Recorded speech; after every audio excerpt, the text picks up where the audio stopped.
Quella che vedete alle mie spalle è nave Ammiraglio Magnaghi, unità idrografica della Marina Militare Italiana, attualmente a Porto Empedocle per fare dei rilievi sui fondali e sulla costa per produrre nuove carte nautiche. Ne approfittiamo della presenza di questa importante unità navale per chiarire un po' quali sono gli aspetti, qual è il loro lavoro, insomma come una carta nautica viene redatta e poi data a disposizione di quanti vogliono fruire del mare.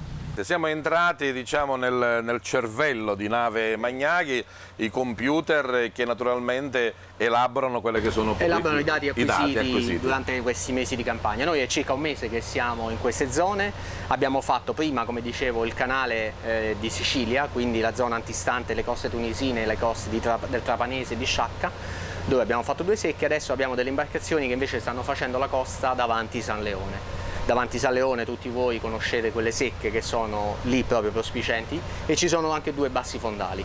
Con le nostre imbarcazioni stiamo scandagliando quelle aree. Abbiamo riconfermato di fatto i dati che c'erano una volta, solamente con molta più precisione. Questo è il vero scopo della nave.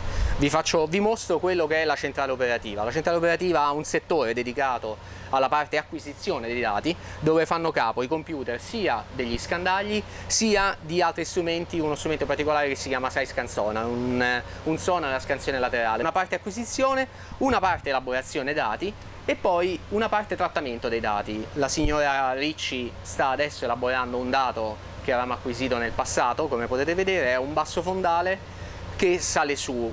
Sicuramente voi lo conoscete, è l'isola di la secca di Gram, il banco di Gram, quella che qualcuno chiama isola Ferdinandea.